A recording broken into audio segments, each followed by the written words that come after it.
உள்ளத்திலிருந்து உலகிற்கு www.udunwaranews.com. الله أكبر الله أكبر الله أكبر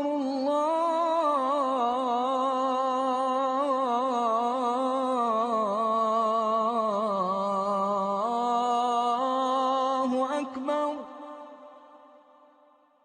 أشهد أن لا إله إلا الله. 2020 September மாதம் 25ஆம் தேதி வெள்ளவத்தை முஹியத்தீன் ஜும்மா பள்ளிவாயலில் இடம்பெற்ற பக்கத்து வீட்டாரை கொண்டே உங்கள் பெருமதி கணிப்பிடப்படுகிறது எனும் தலைப்பில் அஷேக் யூசுப் ஹனீஃபா முஃப்தி அவர்களால் நிகழ்த்தப்பட்ட குதுபா பிரசங்கத்தின் தொகுப்புரையை தற்பொழுது கேட்கலாம். அல்லாஹ்வின் நல்லடியார்களே, அன்பு சகோதர நண்பர்களே, பெரியவர்களே, அல்லாஹ்வை பயந்து அஞ்சி தக்வா செய்து அவனால் ஏவப்பட்ட ஏவல்களை எல்லாம் எடுத்து நடக்கும்படியாகவும் வேண்டாம் என்று சொல்லப்பட்ட விளக்கப்பட்ட அத்துணை வகையான தவறுகள் பாவங்களை விட்டும் சொல்லாலும் செயலாலும் எண்ணத்தாலும் தன்னை பாதுகாத்து அல்லாஹ்வை அஞ்சி தன்னுடைய உலக வாழ்வை விடவும் மௌத்துக்கு பொருளுள்ள வாழ்வு முக்கியமானது, முதன்மைப்படுத்தப்பட வேண்டியது என்பதை எல்லாம் கருத்தில் எடுத்த நிலையில் அல்லாஹ்வை அஞ்சி வாழும்படியாக முதலாவதாக எனக்கும் அப்பாவுக்களுக்கும் ஞாபகம் ஊட்டிக் கொள்கின்றேன், வசியத்தும் செய்து கொள்கின்றேன், அன்பு கட்டளையும் பிறப்பித்துக் கொள்கின்றேன். அன்புக்குரிய இஸ்லாமிய சகோதர நண்பர்களே, பெரியவர்களே, ஆதி காலத்து மக்களுக்கு மத்தியில் சில அழகான வார்த்தை பிரயோகங்கள் இருந்தது. அது சில வார்த்தைகளாக மட்டும் இருந்தாலும் ஆழமான கருத்துக்களை கொண்டதாக அந்த வார்த்தை பிரயோகங்கள் வார்த்தைகள் இருந்திருப்பதை எங்களால் அவதானிக்க முடிகிறது. ஸல்லல்லாஹு அலைஹி வஸல்லம் அவர்களுக்கு அல்லாஹ் கொடுத்த முஅ்ஜிஸாக்கள் அற்புதங்களை கொண்டுதான் ஜவாமிஉல் கலீம், கொஞ்சமாகத்தான் பேசுவார்கள், மிக குறைவாகத்தான் கதைப்பார்கள், ஆனால் அர்த்தமோ ஆழமான அர்த்தத்தை கொண்டதாக இருக்கும். அதற்கு கியாமத்து வரைக்கும் வர இருக்கின்ற கியாமத்தினால் வரும் வரைக்கும் வரக்கூடிய மக்கள் வியாக்கியானமும் விளக்கமும் சொல்லிக் கொண்டே இருப்பார்கள். ஒவ்வொரு காலத்திற்கு ஏற்ப ஸல்லல்லாஹு அலைஹி வஸல்லம் அவர்களுடைய வார்த்தைகள் விரிந்து கொடுக்கக்கூடிய அளவுக்கு அந்த வார்த்தைகளுக்குள்ளே அற்புதங்கள் மறைந்திருக்கிறது. அதே போன்றுதான் பண்டைய காலத்தில் வாழ்ந்த அரபியர்களுக்கு மத்தியில் சில அழகான வார்த்தை பிரயோகங்கள் இருந்தது. அதில் ஒன்று சொல்லுவார்கள், அல் ஜாரு கபுலத் தார். ஒரு வீட்டை வாங்குவதற்கு முன்னால் நீங்கள் வீட்டை மட்டும் பார்த்து வீட்டை வாங்கிவிடாதீர்கள், பக்கத்து வீட்டுக்காரனை முதலாவது பார்த்து கொள்ளுங்கள். உன்னுடைய வீட்டுக்கு இருக்கிற பொறுமதி அந்த காணிக்கு இருக்கிற பொறுமதி மட்டுமல்ல, அந்த கட்டுமானத்துக்கு இருக்கிற பொறுமதி மட்டுமல்ல, அந்த வீட்டினுடைய அண்டை வீட்டுக்காரனை வைத்துத்தான் அந்த வீட்டுக்குரிய பொறுமதி நிர்ணயிக்கப்படும். அல் ஜாரு கபுலத் தார். வீட்டுக்கு முன்னால் பக்கத்து வீட்டுக்காரன், அண்டை வீட்டுக்காரன் யார் என்பதை நோட்டமிட்டுக் கொள். அதே போன்று சொல்லுவார்கள், அர் ரஃபீக் கபுலத் தரீக். ஒரு பயணத்தை மேற்கொள்ள போகின்றோம், ஹஜ்ஜுடைய பயணத்தை மேற்கொள்ள போகின்றோம். ஹஜ்ஜிற்கு போவதாக இருந்தாலும், ஒரு வியாபார நடவடிக்கைகளுக்காக வேண்டிய ஒரு பிரயாணத்தை மேற்கொள்வதாக இருந்தாலும், பண்டைய காலத்து அரபிகளுடைய ஒரு வார்த்தை இருந்தது, யாருடன் போகிறோம் என்பதை முதலாவது கவனித்துக் கொள்ளுங்கள். எந்த பயணமாக இருந்தாலும், எந்த ஒரு தொலை நோக்கை, எந்த ஒரு பயணத்தை நாங்கள் மேற்கொள்வதாக இருந்தாலும், அந்த பயணத்தில் எங்களுடன் யார் இருக்கிறார்கள், யாரை நாங்கள் அழைத்துக் கொண்டு போக போகின்றோம், அல்லது யாருடன் நான் சேர்ந்து போக போகின்றேன் என்பதை நீங்கள் ஒரு கணம் யோசித்து பார்த்துக் கொள்ளுங்கள் என்று சொல்லி 2 வார்த்தைகளினூடாக அந்த பிரயாணத்துக்கு தேவையான முழு புத்திமதிகளையும் சொல்லிவிட்டார்கள். அதே போன்று இன்னும் ஒரு கருத்து சொல்லுவார்கள், அரபியுடைய இன்னும் ஒரு கருத்து. அதை லுக்மானுல் ஹக்கீம் அலைஹிஸ்ஸலாத்து வஸ்ஸலாம் அவருடைய கருத்து என்பதாகவும் சொல்லப்பட்டிருக்கிறது. ஜாபிரி ஸஈத தஸ்அத். ஒரு சீதோவியான மனிதனை பக்கத்து வீட்டுக்காரனாக ஆக்கிக்கொள், நீ வாழ்க்கையில் சீதோவியாக மாறிவிடுவாய். ஒரு சீதோவியான மனிதனை உன்னுடைய பக்கத்து வீட்டுக்காரனாக நீ ஆக்கிக்கொள், அப்பொழுது உனக்கு சீதோவித்தனம் தானாக கிடைத்துவிடும். சுப்ஹானல்லாஹ். எனவே அன்புக்குரிய நண்பர்களே, சகோதரர்களே, நான் யாருடன் சேர்ந்திருக்கின்றேன்? என்னுடைய பக்கத்து வீட்டுக்காரன் யாரு? என்னுடைய நண்பர்கள் யாரு? நான் யாருடன் பார்த்து, யாரை பார்த்து என்னுடைய வாழ்க்கையை அமைத்துக் கொள்கிறேன் என்பதெல்லாம் வாழ்க்கையில் கவனிக்கப்பட வேண்டிய ஒரு மிக முக்கியமான பகுதி. இன்னும் ஒரு புலவர் சொல்லுகிறார்கள், அவருடைய வீடு ஒரு தெருவில் இருக்கிறது, மிக பொறுமதியான தெரு, மிக பொறுமதியான இடம். அந்த இடத்துக்கு அந்த ஊரில் வாழக்கூடிய மக்கள் பெரிய பணம் கொடுத்து வாங்குவார்கள். அப்படிப்பட்ட ஒரு பொறுமதியான இடத்தில் அவருடைய வீடு அமைந்திருக்கிறது. ஆனாலும் அந்த வீட்டை அவரை திடீரென்று சொல்லி ஒரு சொற்பமான காசுக்கு வித்துட்டார். மக்கள் எல்லாம் குறை சொல்ல ஆரம்பித்தார்கள். என்ன, நீங்க மார்க்கெட்டை உடைத்து விட்டீர்கள், இவ்வளவு பொறுமதியான ஒரு வீட்டை இந்த சொற்ப கணத்துக்கு நீங்கள் வித்து விட்டீர்களே என்று சொல்லி மக்கள் அவரை திட்ட ஆரம்பித்தார்கள். அந்த திட்டின சந்தர்ப்பத்தில் அவர் அந்த மக்களுக்கு ஒரு பதில் சொன்னார்.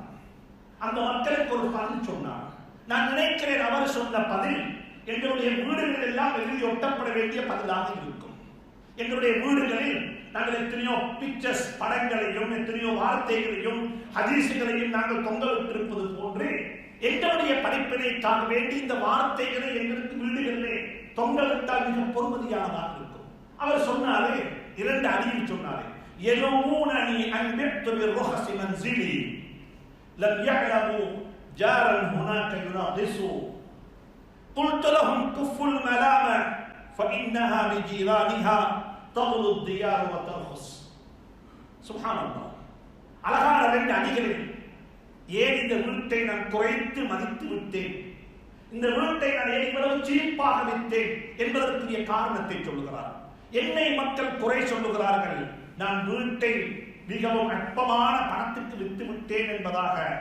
ஆனால் அவர்களுக்கு தெரியாது, வீட்டுக்கு இருக்கிற மதிப்பு அந்த வீட்டை சுற்றி இருக்கக்கூடிய அண்டை வீட்டுக்காரனை வைத்துத்தான் வீட்டுக்கு மதிப்பு இருக்கிறது.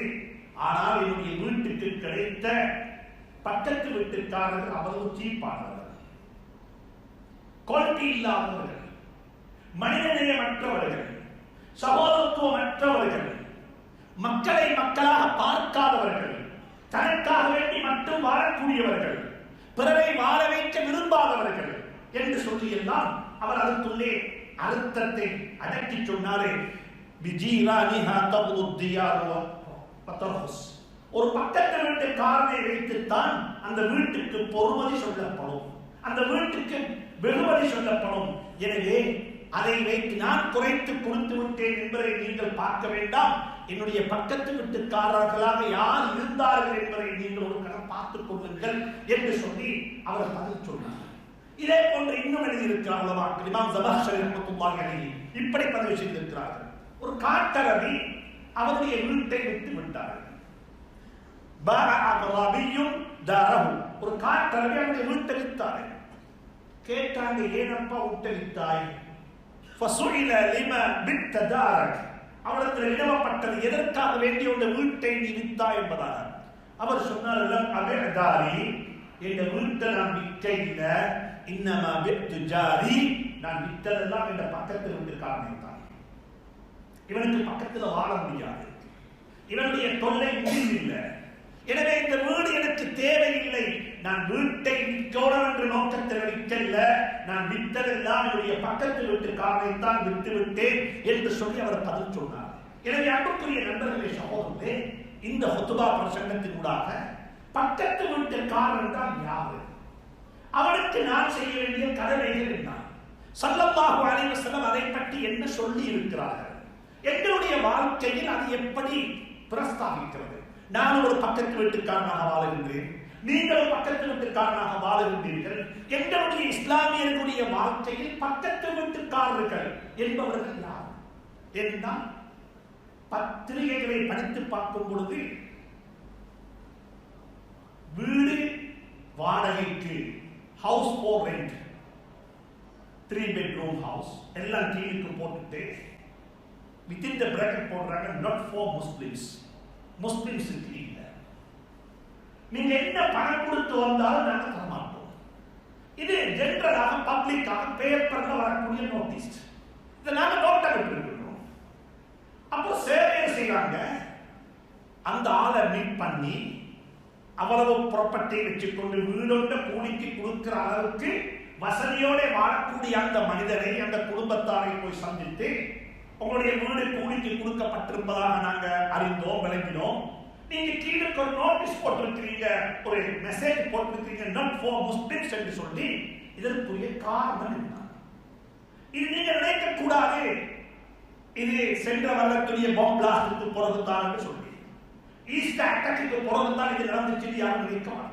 இதற்கு முன்னிருந்தே இப்படிப்பட்ட செய்திகள் வந்து கொண்டே இருக்கிறோம்.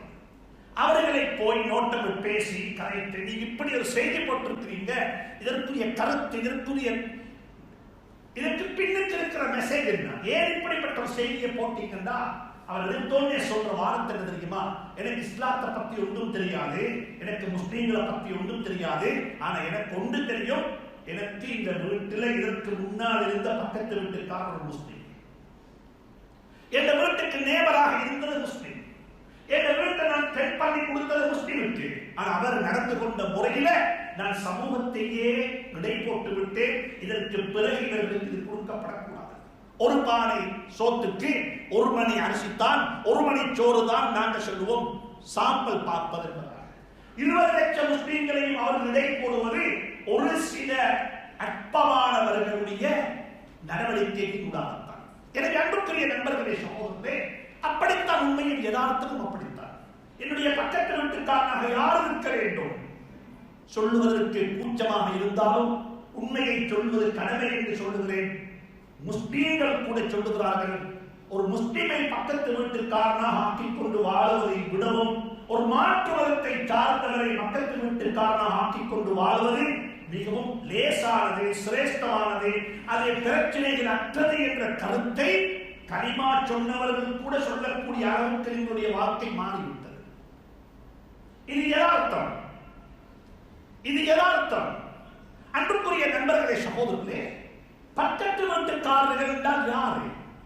இவர்களுடைய தன்மைகள் எப்படி இருக்க வேண்டும்? குர்ஆன் இதை பற்றி மிக விரிவாக ஆழமாக பேசியிருக்கிறார்.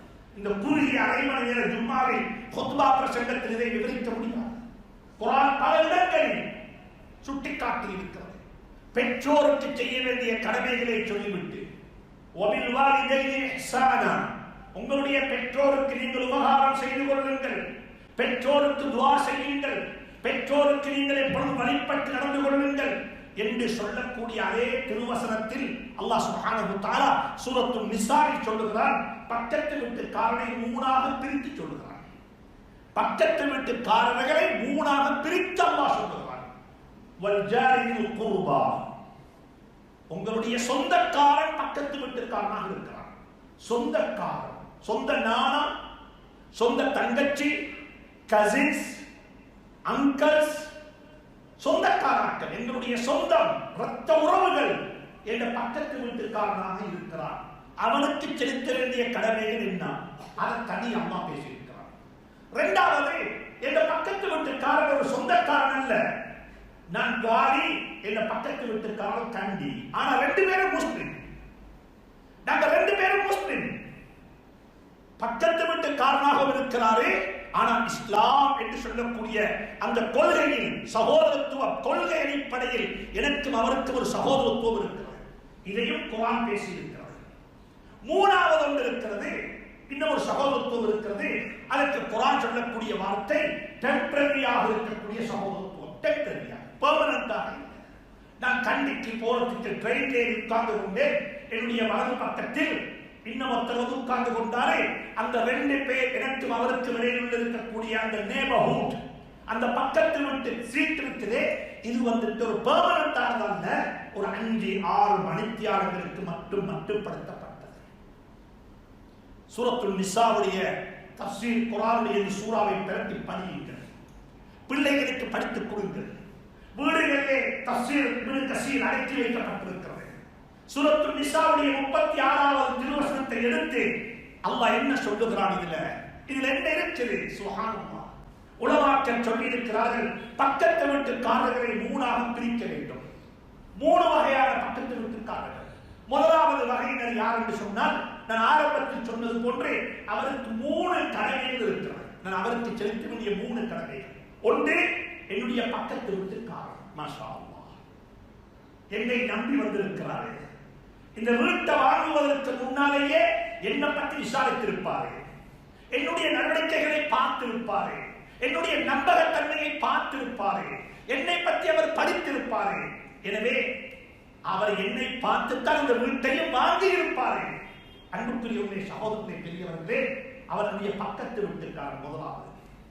இரண்டாவது, அவர் முஸ்லிமாக இருக்கிறார், மாஷா அல்லாஹ், அவர் முஸ்லிம். அவருக்கு 2 கடமை. அவருக்கு 2 கடமை.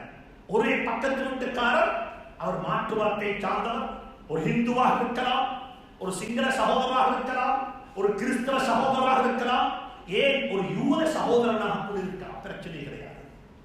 ஒரு யூத சகோதரனாக கூட இருக்கலாம். ஆனால் அவருக்கு எனக்கு இடையில் கொள்கை அடிப்படையிலான சகோதரத்துவமும் கிடையாது, இரத்த உறவினூடான ஏற்பட்ட சகோதரத்துவமும் கிடையாது. நானும் அவரும் ஒரு மனிதன் என்ற அடிப்படையில் அவருடைய பக்கத்து வீட்டுக்காரனாக நான் வாழ்ந்து கொண்டிருக்கிறேன். எனக்கும் அவருக்கும் இடையில் இருக்கக்கூடிய உறவு ஒரே ஒரு உறவு தான், பக்கத்து வீட்டுக்காரன் என்ற உறவு. இரண்டாவது ஒருவர் இருக்கிறாரே, எனக்கும் அவருக்கும் இடையில் பக்கத்து வீட்டுக்காரன் என்ற உறவு இருப்பது போன்று நானும் அவரும் சகோதரத்துவத்தில் அல்ல, அதாவது கொள்கை அடிப்படையிலான சகோதரத்துவம். நானும் கலிமா சொன்னவன், நானும் ஒரு முஸ்லிம், நானும் அல்லாஹ்வை ரசூலா, அல்லாஹ்வையும் அல்லாஹ்வுடைய ரசூலையும் ஏற்றுக்கொண்டவர்கள், நானும் அவர் ஒரே கிபிலாவை முன்னோக்கி தொழக்கூடியவர்கள். எனக்கும் அவருக்கு இடையில் சுப்ஹானல்லாஹ் கொள்கை அடிப்படையிலான சகோதரத்துவம் இருக்கிறது. அவருக்கு நான் செலுத்த வேண்டிய கடமைகள் 2. ஒன்று, பக்கத்து வீட்டுக்காரன் என்ற அடிப்படையில் அவருக்கு செலுத்தப்பட வேண்டிய கடமைகள் செலுத்தப்பட வேண்டும். இரண்டாவது, ஹக்குல் முஸ்லிமி அலல் முஸ்லிமி சித்துன், ஒரு முஸ்லிமுக்கு செய்ய வேண்டிய கடமைகள் என்று மாத்திரமோ இருக்கிறது, அந்த கடமைகளை நான் அவருக்கு செய்ய வேண்டும். மூணாவது ஒருவர் இருக்கிறாரே, பக்கத்து வீட்டுக்காரனும் தான் முஸ்லிமும் தான், இரத்த உறவும் இருக்கிறது. இரத்த உறவு, சுப்ஹானல்லாஹ், சொந்த தம்பி. எத்தனை பேர் இருக்கிறாங்க? பக்கத்து வீட்டுக்காரன் நானா, பக்கத்து வீட்டுக்காரர் கசின்ஸ், பக்கத்து வீட்டுக்காராக்கள் உம்மள வகையில வந்த சொந்தக்காராக்கள். வருடக்கணக்கில் பேசுறதில்லை. தௌபாக்கள் செய்யலாம், மன்னிப்புகள் கேட்கலாம், அல்லாஹ்விடத்தில் மன்றாடலாம். அல்லாஹ் சுப்ஹானஹு வ தஆலா இப்படிப்பட்ட உறவுகளை பகைத்துக் கொண்டு, பக்கத்து வீட்டுக்காரர்களை பகைத்துக் கொண்டு அல்லாஹ்விடத்தில் கையேந்தக்கூடியவர்கள் முஃமினீன்கள் அல்ல என்பதை ஸல்லல்லாஹு அலைஹி வஸல்லம் மூண்டி சொல்லி இருக்கிறார்கள். இந்த ஹதீஸை கொஞ்சம் படிப்போம். வல்லாஹி லா யுமின், ஸல்லல்லாஹு அலைஹி வஸல்லம் ஒரு நாள் சபையில் எழுப்பி சொன்னார்கள், மக்களை பார்த்து சொன்னார்கள், வல்லாஹி, அல்லாஹ் மீது ஆணையாக சத்தியம் செய்தார்கள்.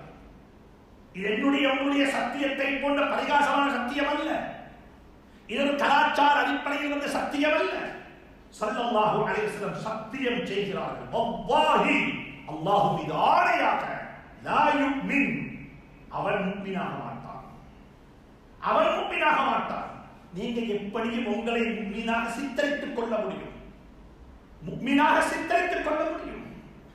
உங்களுக்கு என்று சொல்லி ஒரு அடையாளம் இருக்கிறது, உங்களுக்கு என்று சொல்லி ஒரு உடுப்பு இருக்கிறது, உங்களுக்கு என்று சொல்லி ஒரு வகையான வெளி தோற்றத்தை நீங்கள் வைத்திருக்கிறீர்கள், உங்களுக்கு சொல்லிக் கொள்ள முடியும். ஆனால் சர்தாரே ஆலம் தாஜுல் மதீனா சொல்கிறார்கள், வல்லாஹி, அல்லாஹ் மீதானையாக, லா யுமின், முஃமினாக மாட்டான். மறுப சொன்னார்கள், வல்லாஹி லா யுமின். மீண்டும் சொன்னார்கள், வல்லாஹி லா யுமின். 3 முறை திருப்பி திருப்பி சொன்னார்கள். சபையில் இருந்த சஹாபாக்கள் நிப்பாட்ட இல்லை. நபி ஸல்லல்லாஹு அலைஹி பார்த்து கேட்டார்கள், கீல வமன் யா ரசூலல்லாஹ், நீங்க யாரை சுட்டி காட்டுறீங்க? வல்லாஹி லா யுமின், வல்லாஹி லா யுமின் என்று சொல்றீங்க தானே, அவர் யார் யா ரசூலல்லாஹ்? அந்த மனிதனுடைய மறைவிலக்கணம் என்ன? சுபஹ் தொழாதவன், ஜகாத் கொடுக்காதவன், ஹஜ் செய்யாதவன் என்ற வார்த்தைகளை அந்த கட்டத்தில் பாவிக்காமல் ஸல்லல்லாஹு அலைஹி வஸல்லம் சொன்ன வார்த்தையை கவனியுங்கள். இந்த ஹதீஸுடைய அர்த்தத்தை விளங்குங்கள். சில சந்தர்ப்பங்களில் இந்த ஹதீஸை நாங்கள் வாசித்து இருப்போம், நாங்கள் கேட்டு இருப்போம், அது காலோட காலாக போயிருக்கும். அன்புக்குரியவர்களே, சகோதரர்களே, பெரியவர்களே, கொஞ்சம் நிதானமாக சிந்தியுங்கள். ஸல்லல்லாஹு அலைஹி வஸல்லம் என்ன சொன்னார்கள்? அல்லதி லா யுமினு ஜாருஹு லா யமனு ஜாருஹு பவாத்தஹு. யாருடைய கெடுபிடிகளில் இருந்து அவனுடைய பக்கத்து வீட்டுக்காரனுக்கு அச்சம், பாதுகாப்பு கிடைக்கவில்லையோ அவன் ஒரு முஃமினாக இருக்க மாட்டான். பவாத்தஹு என்றால் என்ன? பவாத்தஹு என்று சொன்னால் எந்த வகையான ஆபத்துக்கள், அது வாடையால் வரக்கூடியதாக இருக்கலாம், பேச்சால் வரக்கூடியதாக இருக்கலாம், செயலால் வரக்கூடியதாக இருக்கலாம், எந்த ஒன்றாக இருந்தாலும் ஏதாவது ஒரு அடிப்படையில் என்னுடைய பக்கத்து வீட்டுக்காரனுக்கு பாதுகாப்பு இல்லை என்றிருந்தால் சொன்னார்கள் ஸல்லல்லாஹு அலைஹி வஸல்லம், அவன் ஒரு முஃமினாக இருக்க முடியாது, அவன் ஒரு முஸ்லிமாக இருக்க முடியாது. எனவே அன்புக்குரியவர்களே, சகோதரர்களே, இந்த ஹுத்பா பிரசங்கத்தை கொஞ்சம் யோசிங்க. என் வாழ்க்கையை பற்றி நான் யோசிக்கிறேன், உங்களோட வாழ்க்கையை பற்றி நீங்க யோசிங்கோ. என் பக்கத்து வீட்டுக்காரனுக்கு எனக்கு இடையில உறவு எப்படிப்பட்ட உறவு, நான் எப்படி அவரை சமாளிக்கிறேன், நான் எப்படி அவரை நடந்து கொள்கிறேன். மேலும் சொன்னார்கள் ஸல்லல்லாஹு அலைஹி வஸல்லம், ஸல்லல்லாஹு அலைஹி வஸல்லம் சொன்னார்கள், மா ஸால ஜிப்ரீல் யூஸீனி பில் ஜார். ஹஜ்ரத் ஜிப்ரீல் அலைஹிஸ்ஸலாத்து வஸலாம் அவர்கள் என்னை சந்திக்கும் பொழுதெல்லாம் பக்கத்து வீட்டுக்காரரை கொண்டு எனக்கு வசியத்து செய்வார்கள். சுப்ஹானல்லாஹ், இதெல்லாம் ஹஜ்ரத் ரசூலுல்லாஹ்வுடைய வார்த்தைகள். மா ஸால ஜிப்ரீல் யூஸீனி பில் ஜார்.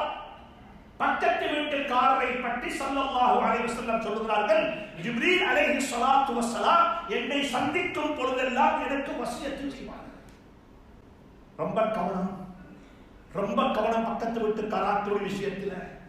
இப்படி நடந்து கொள்ள வேண்டும், இப்படி இருக்க வேண்டும் என்று சொல்லி எல்லாம் எனக்கு என்னை சந்திக்கும் பொழுதெல்லாம் எனக்கு நசீஹத் வசியத்து செய்வார்கள். நான் பயந்து விட்டேன். ஹத்தா வலத்து, எனக்கு ஒரு எண்ணம் வந்துச்சுது, எனக்கு ஒரு எண்ணம் தோன்றுச்சுது. இவர் இப்படி சொல்லி வசியத்து செய்து ஒரு கட்டம் வருமோ தெரியாது, பக்கத்து வீட்டுக்காரன் மௌத்தாகிவிட்டால் பக்கத்து வீட்டில் வாழக்கூடியவர்களுக்கும் அனந்தர சொத்துல பங்கு சேரும், அனந்தர சொத்துல பங்கு கொடுக்க வேண்டி வரும். ஒருவர் மௌத்தாகிவிட்டால் வாப்பாக்கு பங்கு இருக்கிறது, உம்மாவுக்கு பங்கு இருக்கிறது, மனைவிக்கு பங்கு கொடுக்க வேண்டும், குழந்தைகளுக்கு, ஆண்களுக்கு, பெண்களுக்கு என்று பங்கு கொடுக்க வேண்டும் என்பது போன்று ஒருவர் மௌத்தாகிவிட்டால் அவனுடைய அனந்தர சொத்தில் ஒரு பகுதி பக்கத்து வீட்டுக்காரனுக்கு பங்கிட்டு கொடுக்கப்பட வேண்டும் என்ற இடத்துக்கு வந்து சேர்ந்து விடுமோ தெரியாது என்று எண்ணுற அளவுக்கு ஸல்லல்லாஹு அலைஹி வஸல்லம் பக்கத்து வீட்டுக்காரனை பற்றி பேசினார். அன்புக்குரியவர்களே, சகோதரர்களே, யோசிப்போம், நடைமுறைப்படுத்துவோம். அப்படி நான் என்ன செய்ய வேண்டும்? எந்த பக்கத்து வீட்டுக்காரனுக்கு நான் என்ன செய்ய வேண்டும்? ஸல்லல்லாஹு அலைஹி வஸல்லம் மிக தெளிவாக சொன்னார்.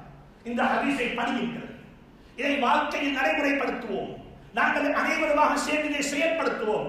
சொன்னார்கள் ஸல்லல்லாஹு அலைஹி வஸல்லம், அத்ததுரூன மா ஹக்குல் ஜார். பக்கத்து வீட்டுக்காரர்களுக்கு நீங்களும் நானும் செய்ய வேண்டிய கடமைகள் என்ன என்பது உங்களுக்கு தெரியுமா? ஒவ்வொன்றாக சொன்னார்கள். இதஸ்தஆனக அன்தஹு, உன்னிடத்தில் உதவி கோரினால் நீ அவருக்கு கட்டாயம் உதவி செய்ய வேண்டும், உதவி கேட்டால் உதவி செய்ய வேண்டும். வையஸ்தக்ரதக அக்ரதஹு, உன்னிடத்தில் கடன் கேட்டால் கடன் கொடுக்க வேண்டும், உனக்கு வசதி இருக்க வேண்டியிருந்தால். கடன் கேட்டு வாரார் என்றிருந்தால் பக்கத்து வீட்டுக்காரன் அவருக்கு ஒரு தேவைக்காக வேண்டி உங்களிடத்தில் உதவி கேட்டால் உதவி செய்ய வேண்டும். இல்ல கடன் கேட்கிறார் என்றிருந்தால் கடன் கொடுக்க வேண்டும், முறைமைப்படுத்தி கொடுக்க வேண்டும், வசதி இருக்க வேண்டியிருந்தால்.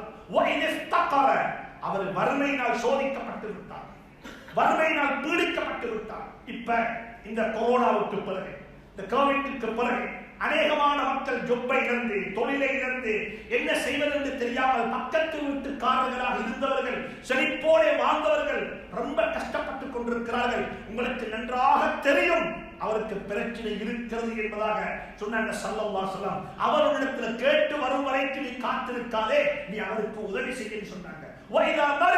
அவர் நோய்வாய்ப்பட்டு விட்டால் அவரை போய் சேவம் விசாரித்து விட்டு வா சொல்லிவிட்டு சொன்னார்கள், உனக்கு ஒரு வசதி எல்லாம் தந்து விட்டான், வீட்டை கொஞ்சம் சீர் செய்ய உயர்த்தி கட்டுவதற்கு, இன்னும் ஒரு ஃப்ளோர் எடுக்கிறதுக்கு, இன்னும் ஒரு தட்ட உசத்துறதுக்கு உங்களுக்கு வசதி வாய்ப்பு அல்லாஹ் தந்துட்டான்.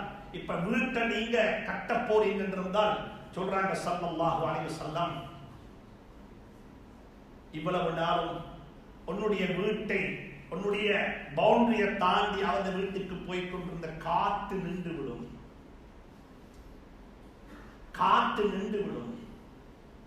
வீட்டை கட்டுவதற்கு முன்னால், அந்த சுவரை உயர்த்துவதற்கு முன்னால், இன்னும் ஒரு ஃப்ளோர் இருக்கிறதுக்கு முன்னால அவர்கிட்ட போய் கொஞ்சம் கரைத்து, எனக்கு ஒரு வீட்டை கொஞ்சம் பெருசாக்கிக் கொள்ள வேண்டும், மகளுடைய கல்யாணமும் வருகிறது, பிள்ளைகள் பிரித்து விட்டார்கள், இன்னும் ஒரு அறையில எல்லாரையும் ஒரே அறையில் படுக்க வைக்க முடியாது, இந்த கட்டி கொண்டால் தான் நல்லம்.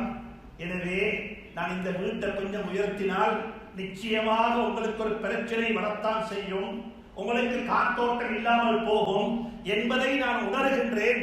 ஆனாலும் செய்ய வேண்டிய நிர்பந்தத்துக்கு தள்ளப்பட்டிருக்கின்றேன் என்று சொல்லி அவருடைய மனசை வென்று கொண்டு செய்யென்று ஸல்லல்லாஹு அலைஹி வஸல்லம் சொல்லி தந்திருக்கிறார். என்ன அழகான மார்க்கம், என்ன அழகான மார்க்கம். ஏண்ட வீட்டை உயர்த்துவதற்கு நான் யார்கிட்ட கேட்க வேண்டும்? இல்ல பக்கத்து வீட்டுக்காரர்கிட்ட கேட்க வேண்டும். அதுதான் என்னுடைய மார்க்கம் எங்களுக்கு சொல்லித் தந்த அழகான பண்பு, அழகான உதாரணம். ولا يستطيل عليه بالبناء وقد يحجب الريح عليه الا باذنه. அவர் அனுமதி கேட்டு போய் அவர்கிட்ட போய் கேளு, விஷயத்தை சொல்லு, எனக்கு இப்படிப்பட்ட ஒரு பிரச்சனை இருக்கு, அதற்கு தான் வீட்டை கட்டுகின்றேன். சுப்ஹானல்லாஹ். அன்புக்குரியவர்களே, சகோதரர்களே, என்ன அழகான மார்க்கம், என்ன அழகான இஸ்லாம். எங்கட தன்மைப்படி நாங்க யாரு? பக்கத்து வீட்டுக்காரர்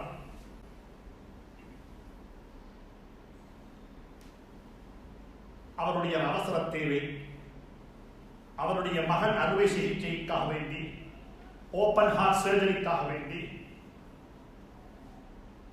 வைத்தியசாலையில் அட்மிட் பண்ணப்பட்டிருக்கிறார்கள். குழந்தையினுடைய உயிரை பாதுகாக்க வேண்டும் என்பதற்காக அந்த வீட்டை விற்க போறார்கள்.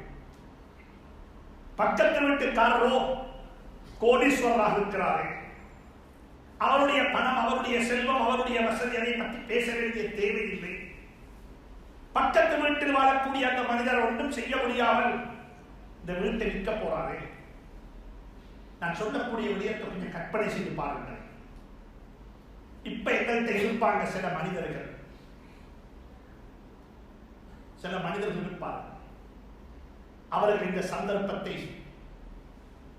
இந்த கட்டத்தை ஒரு சந்தர்ப்பமாக பயன்படுத்திக் கொள்வார்கள். நன்றாக தெரியும் இந்த வீட்டை எந்த விலைக்கு கேட்டாலும் தருவார்கள் என்று சொல்லி. மில்லியன்ஸ் வீட்டில் இருக்கிறது, கையில கோடிகள் இருக்கிறது. இப்ப ஒரு புரோக்கர் வந்து சொல்றாரு, நல்ல ஒரு சந்தர்ப்பம், மாடு படுக்கும், நிச்சயமாக படுக்கும், ஆனா அல்லாஹ் உங்களையும் படுக்க வைப்பான், மறந்து விடாதீர்கள். மற்றவருடைய கஷ்டத்தில் கூதல் காய போக வேண்டாம், மற்றவருடைய கஷ்டத்தில் சுவர்க்கத்தை தேடிக் கொள்ளுங்கள். மற்றவருடைய நெருக்கடியில் தன்னுடைய சுவர்க்கம் இருக்கிறது, மறந்து விடாதீர்கள்.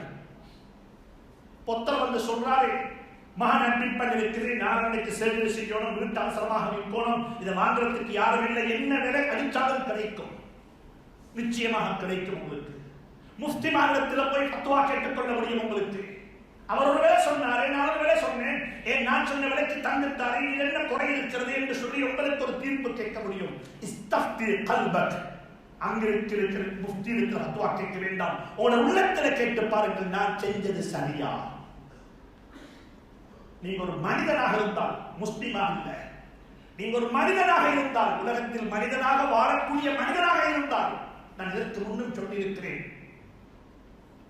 சிங்கத்துடைய குணத்துடன் மனிதனாக வாழக்கூடியவன், பாம்புடைய குணத்துடன் மனிதனாக வாழக்கூடியவன் நம்மில் மாத்திரமோ மக்கள் இருக்கிறார்கள். நீங்க ஒரு மனிதனாக இருந்தால், குறைந்தபட்சம் ஒரு மனிதனாக இருந்தால் என்ன தெரியுமா செய்ய வேண்டும்? அவரிடத்தில் போய் செய்ய வேண்டிய ஒரே ஒரு வார்த்தை, உங்களோட மகனுக்கு சுயீனம் என்று கேள்விப்பட்டேன், நீங்க வீட்டை விற்க போறீங்கன்னு கேள்விப்பட்டேன், எனக்கு ஒன்றும் செய்ய முடியாது, அவசரப்பட்டு வீட்டை விற்க வேண்டாம், நல்ல ஒரு விலைக்கு வீட்டை விற்று உங்களுக்கு இத விற்க இயலும், இப்ப நான் உங்களோட வீட்டுடைய டீடை எனக்கு தாங்க நான் வச்சுக்கொள்வேன். உங்களுக்கு தேவையான பணத்தை நான் இப்ப உங்களுக்கு தாரேன்.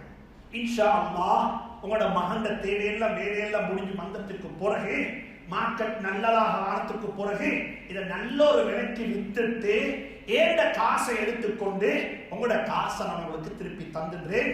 இது ஒரு மனிதனாக பிறந்த ஒருவனுடைய குணம். இது மனிதன் அவனுக்கு உதவி செஞ்சுட்டாங்க. ஆனா பெருசா ஒன்றும் செய்ய இல்ல, பெருசா ஒன்றும் கொடுக்க இல்ல, வாரி வழங்க இல்ல, தர்மம் செய்ய இல்ல.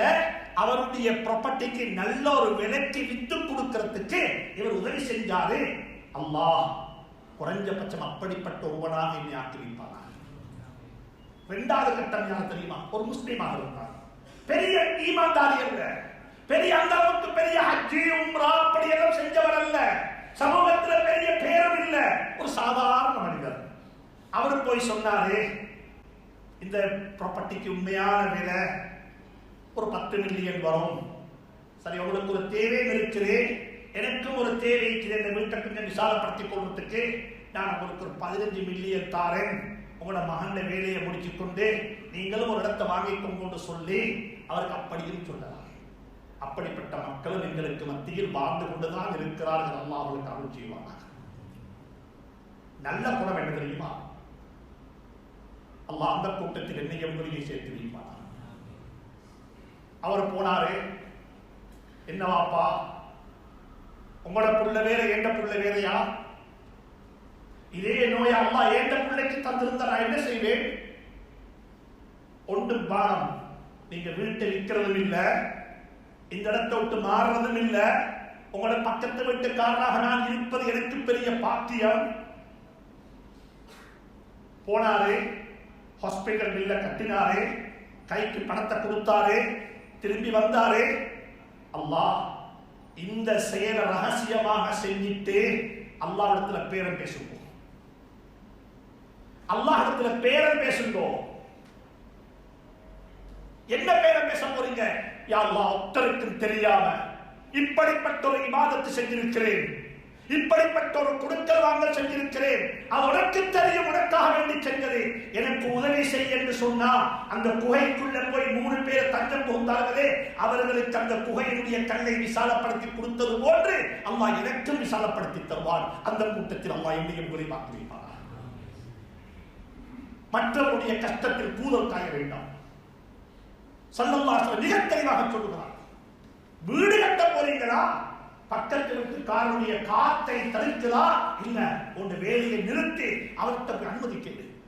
இன்னும் சொல்றாங்க ஸல்லல்லாஹு அலைஹி வஸல்லம், வயஸ்தரைத ஃபாகிஹத்தன், உங்கள்கிட்ட வசதி இருக்குது, அடுத்த வீட்டுக்காரருக்கும் ஒரு ஃப்ரூட்ஸ் பாஸ்கெட் வாங்கி கொண்டு போறதுக்கு வசதி இல்லை, உங்களோட வீட்டுக்கு மட்டும்தான் கொண்டு போகணும்.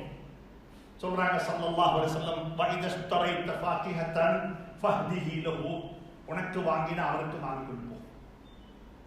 ஓண்டவுக்குள்ள அந்த வீட்டில் இருக்குது, உனக்கு அல்லாஹ் சாப்பாட்டையும் தந்தான், சாப்பாட்டுக்கு மேல ஃப்ரூட்ஸையும் சாப்பிடுறதுக்கு வசதியை தந்திருக்கிறார், எனவே அவருக்கு வாங்கி கொடுத்தது. அப்படி இல்லை, ஃபைலம் தஃஅல், அப்படி வாங்கி கொண்டு போறதுக்கு வசதி இல்ல, ஏண்ட வீட்டுக்கே நான் வாங்கி கொண்டு போறது 2 மாசத்துக்கு ஒருக்கத்தான், 3 கிழமைக்கு ஒருக்கத்தான், அப்பப்பொழுது வசதி கிடைக்கும் பொழுதுதான் ஒரு அப்பகையோ ஒரு தொடங்கிய வாங்கி கொண்டு போவேன், எனக்கு அவ்வளவு பெரிய வசதி இல்ல. சொல்றாங்க ஸல்லல்லாஹு அலைஹி வஸல்லம், ஃபஇல்லம் தஃஅல் ஃபத்ஹுல்ஹா சிர்ரன், நீ அப்படி வாங்கி கொண்டு போறதுக்கு வசதி இல்லட்டி பக்கத்து வீட்டுக்காரனுக்கு தெரியாம எடுத்து கொண்டு போ, தெரியாம கொண்டு சாப்பிடு, தெரியாம சாப்பிடு. இந்த ஹதீஸை படிக்கும் பொழுது யோசனை வந்துச்சு, எங்க வீட்டுக்கு வரக்கூடிய ஊட்டல்ல வரக்கூடிய முனிசிபல் எம்ப்ளாயிஸ், நாங்க வீடுகள்ல சாப்பிட்டு வீசக்கூடிய தூரியங்காவுடைய தோல் இருக்குது,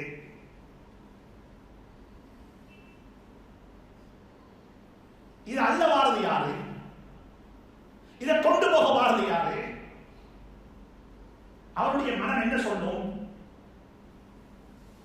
அவருடைய மனம் என்ன சொல்லும்? வாழ்க்கையை தத்துவமாக பார்க்க வேண்டாம், வாழ்க்கையை யதார்த்தமாக பாருங்கள்.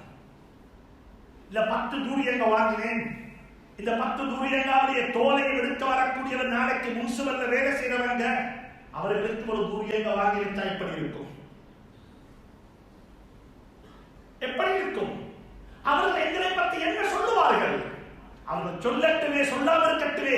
இதுதானே ஸல்லல்லாஹு அலைஹி வஸல்லம் காட்டி தந்த மார்க்கம். இதுதானே சொல்லித் தந்த மார்க்கம். சொல்லி போட்டு ஸல்லல்லாஹு அலைஹி வஸல்லம் சொல்லிக்கொண்டே போறாங்க. நேரம் கொடுக்கல, நேரம் கொடுக்கல. வாழ்க்கையை வாழ்க்கையாக யதார்த்தமாக பாருங்கள். எனவே அன்புக்குரிய நண்பர்களே, சகோதரர்களே, பெரியவர்களே, பக்கத்தில் வீட்டுக்காரனுக்கு செய்யக்கூடிய கடமைகளில் மாத்திரம் ஸல்லல்லாஹு அலைஹி வஸல்லம் சஹாபி கேட்கிறார், அப்துல்லாஹ் இப்னு மஸ்ஊத் ரலியல்லாஹு தஆலா, ஐயு தன்பி அக்பர் யா ரசூலல்லாஹ், பாவங்களில் மிக மோசமான பாவம் என்ன? மிக மோசமான பாவம். ஹஜ்ஜுடைய காலத்தில் ஹஜ்ஜில போய் ஜினா செஞ்சா அது பெரும் பாவம். அது பெரும் பாவம். ரமலானுடைய காலத்தில் பாவம் செஞ்சா பெரும் பாவம். ஏன்? ஹஜ்ஜுடைய காலம், ரமலானுடைய காலம், பள்ளிவாசலுக்குள்ள பள்ளிவாசலுடைய மகத்துவம், காபா ஆலயத்துடைய மகத்துவம் என்று சொன்னது போன்று ஸல்லல்லாஹு அலைஹி வஸல்லம் சொன்னார்கள், பாவங்கள்ல மிகப்பெரிய பாவம் அல்லாஹ்வுக்கு இணை வைப்பது. பாவங்கள்ல மிகப்பெரிய பாவம் பிறந்த குழந்தையை வயிற்றில கருத்தரித்ததற்கு பிறகு வறுமையை பயந்து அந்த குழந்தையை கொலை செய்வது இரண்டாவது பாவம். மூணாவது சொன்னார்கள், அன்தஸ்னிய ஹலீலத ஜாரிக், உண்ட பக்கத்து வீட்டுக்காரன் உடைய பெண்களுடன் விபச்சாரம் செய்வது. உன்னை நம்பி வந்தவனுக்கு துரோகம் செய்வாய். நம்மிடம் மாத்திரமோ சகோதரர்கள் பக்கத்து வீட்டுக்காரன் வெளியே போகும் வரைக்கும் சந்தர்ப்பம் பார்த்துக் கொண்டிருக்கிறார்கள். நீங்க நியாயப்படுத்திக் கொள்ள முடியும், நான் செய்யுங்க. அங்கிருந்துதான் கோல் வந்துச்சு, அவங்க தான் கூப்பிட்டாங்க, என்ன செய்ய? சகோதரர்களே, இவைகள் எல்லாம் நான் சொன்னதல்ல, சர்தாரி ஆலம் தாஜுல் மதீனா முஹம்மது ரசூலுல்லாஹ் சொன்னது. பக்கத்து வீட்டில் கூடிய குமரி பெண்கள், பக்கத்து வீட்டுக்காரனுடைய மனைவி, பக்கத்து வீட்டுக்காரர்களுடைய குழந்தைகளுடைய மானம் மரியாதை பாதுகாக்கப்பட வேண்டும். இப்படியாக சொல்லிக்கொண்டே போயிருக்கிறார். இது ஒரு நீண்ட தலையங்கம், படித்து முடிக்கிற தலையங்கம் அல்ல. நான் எழுதிக் கொண்டு வந்ததை உங்களுக்கு முன்னால் பேசுவதற்கு எடுத்துக்கொண்டு வந்த விடயங்களில் ஒரு 10 வீதத்தை தான் சொல்லிவிட்டேன். 90 விதமான விடயங்கள் சொல்லுவதற்கு எங்கே இருக்கிறது. எனவே அன்புக்குரியவர்களே, வாழ்க்கையில் ஒரு நடைமுறை முஸ்லீமாக வாழ்ந்துவிட்டு நம்பிக்கை அல்லாஹ் துணை புரிய வேண்டும். வாழ்க்கையை வெறுமனை இபாதத்துகளாக மட்டும் பார்க்க வேண்டாம், தொழுகையாக மட்டும் பார்க்க வேண்டாம், ஹஜ்ஜாக மட்டும் பார்க்க வேண்டாம், தான தர்மமாக மட்டும் பார்க்க வேண்டாம், தாவத்தாக மட்டும் பார்க்க வேண்டாம், ஜிஹாதாக மட்டும் பார்க்க வேண்டாம். வாழ்க்கையை ஒரு அங்க சம்பூர்ணமான ஒன்றாக பாருங்கள். வியாபாரத்தில் எப்படிப்பட்ட இஸ்லாம், பக்கத்து வீட்டுக்காரனுக்கு எப்படிப்பட்ட இஸ்லாம், நண்பர்களை எப்படிப்பட்ட இஸ்லாம். அல்லாஹ் சுப்ஹானஹு வ தஆலா அந்த இஸ்லாத்துடன் வாழ்ந்து மறைய அல்லாஹ் துணை புரிவானா, தௌஃபீக் செய்வானா, சந்தர்ப்பத்தை அமைத்து தருவானா. யா அல்லாஹ், என்னுடைய பாவங்களை மன்னித்து தருவாயா, என்னுடைய குற்றங்குறைகளை மன்னித்து தருவாயா, என்னுடைய நண்பர்களுடைய பாவங்களை மன்னிப்பாயா, என்னுடைய பெற்றோர்களை கபூல் செய்வாயா, என்னுடைய மன்னரைகளை அவர்களை பிரகாசமாக்குவாயா, நோய் இல்லாத வாழ்க்கையை நசீபாக்குவாயா, சரீர சுகத்தை நசீபாக்குவாயா, நாட்டை பாதுகாப்பாயா, நாட்டுடைய உரிமையை பாதுகாப்பாயா, முஸ்லிம்களை தலை நிமிர்ந்து வாழ வைப்பாயா, இது ஐக்கியத்துடன் வாழ வைப்பாயா. وآخر دعوانا الحمد لله رب العالمين.